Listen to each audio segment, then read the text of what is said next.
This is Plant-Based Briefing, The Power of Plants, One Doctor's Mission to Fight Diabetes Through Diet, by Grace Hussain at sentientmedia.org.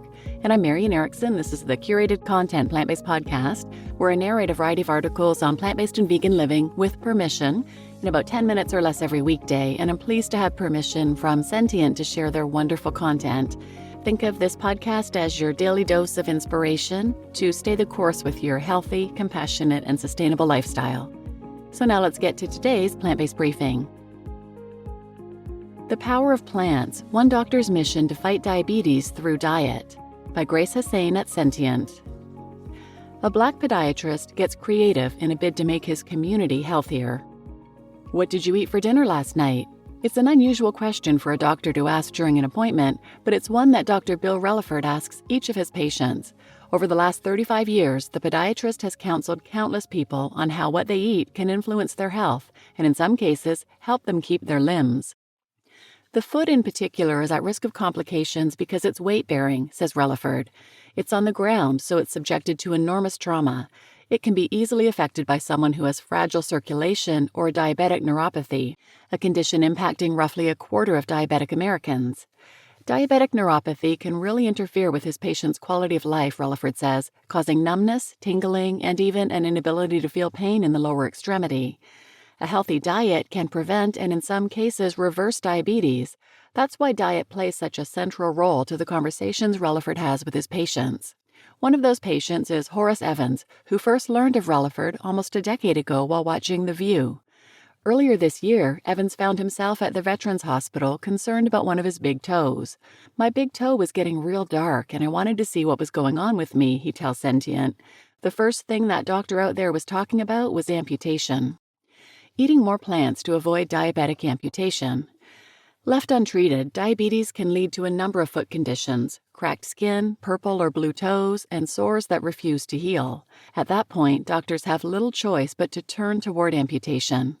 Relaford takes a preventative approach by advising patients to try dietary change before recommending removal. He's not alone.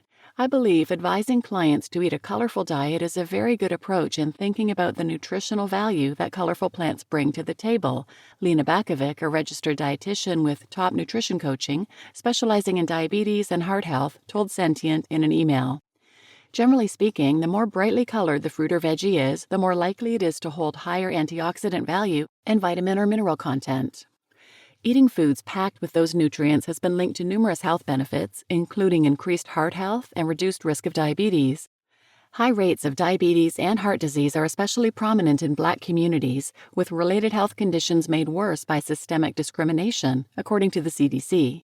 The legacy in this country of medical malfeasance still resonates very loudly with the Black community, says Dr. Relaford, pointing specifically to the Tuskegee experiments, during which researchers lied to Black Southerners about treating their syphilis in order to document the disease's progression. Racial disparities in healthcare persist today, says Dr. Relaford, who focuses on reaching Black patients who are often underserved by physicians. Studies have shown that white doctors tend to make less eye contact with Black patients, he says. Research also shows that white doctors tend to touch Black patients less than white patients. When it comes to amputations, Black patients are also the racial demographic most likely to need surgery. As a patient at the VA hospital, Evans felt uncomfortable with the care he received.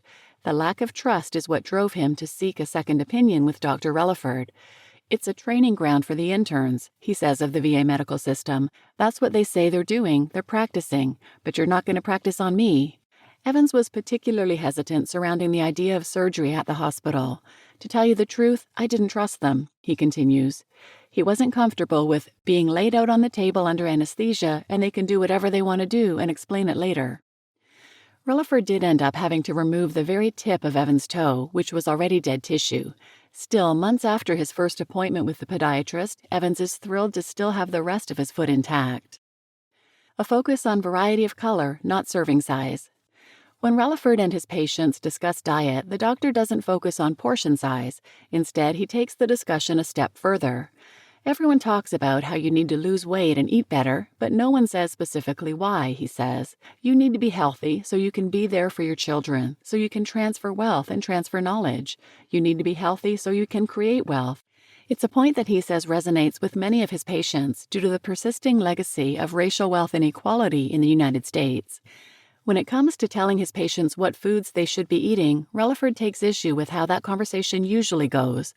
American Diabetes Association will tell you to eat 5 to 7 servings of fruits and vegetables every day, he says, before pointing out how hard it can be to determine serving size at restaurants. If you can think about eating foods in a variety of colors, Relaford says, a healthy diet is suddenly within reach. I threw the portion out of the window and say just eat by the color. Bakovic adds it's important to emphasize the need for colorful produce, as many processed foods are also brightly colored. She emphasizes a diet that includes ample amounts of fruits and vegetables in their whole form, pointing specifically to the Mediterranean diet as one example of a plant-forward approach. Eating more whole fruits and vegetables not only benefits personal health, but planetary health as well.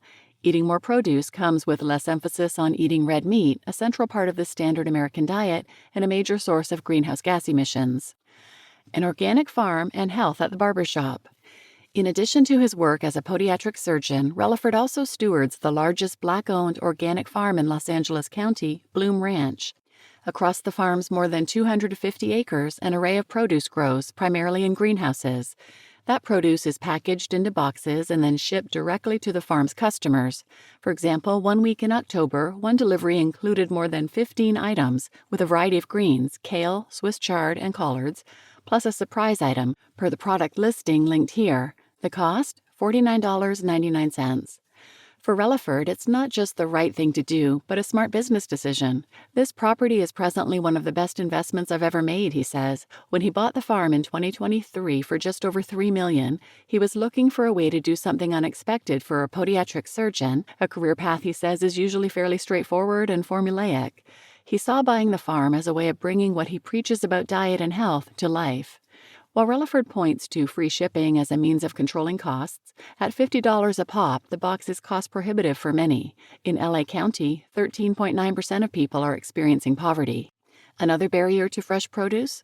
In the state at large, about 1 million people don't have easy access to a grocery store. The produce boxes do come with free delivery, but Relaford acknowledges the price will still be out of reach for some. We may not be able to be everything to everybody because we still have to maintain a certain level of quality. That includes ensuring the people working on the farm day in and day out receive a living wage. There are other challenges to his work, too. It's ultimately up to the client to decide to shift their diets. Relaford estimates that between 10 and 15% of his patients actually take his advice. For Evans, that shift was an easy one. It was like a smooth transition, he tells Sentient. It was like my body was looking for something better. Not everyone is so successful. Researchers who tracked self-reported lifestyle changes over a 20-year period found that only 52% of people improved their diets. Sticking to lifestyle changes, especially around food, is notoriously difficult. Consider the annual tradition of making New Year's resolutions. In a study of 200 people, researchers found only 19% of people maintain their commitments for 2 years, with an even higher share throwing in the towel within the first week. Still, Relaford sees healthcare as more than diet or the care provided in his clinic. Through the Black Barbershop program he founded, linked here, Relaford is able to broaden his reach. Black men have died prematurely from preventable diseases, so the barbershop historically has been a safe place where men can be at ease, he says.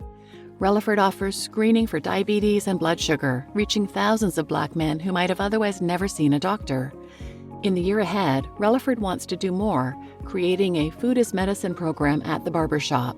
At the barbershop, says Relaford, they can be vulnerable. Now they can find ways to protect their health. You just listened to The Power of Plants, One Doctor's Mission to Fight Diabetes Through Diet, by Grace Hussain at sentientmedia.org.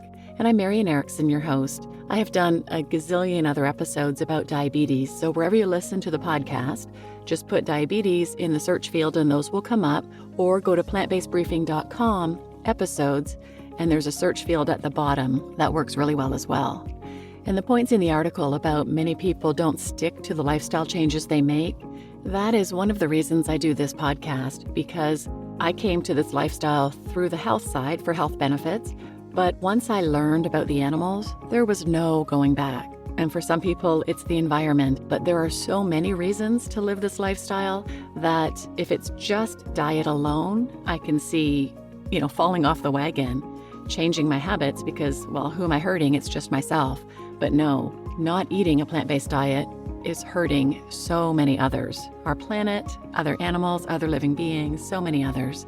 So I hope people do leverage this podcast as their daily inspiration to stay the course with this healthy, compassionate, and sustainable lifestyle.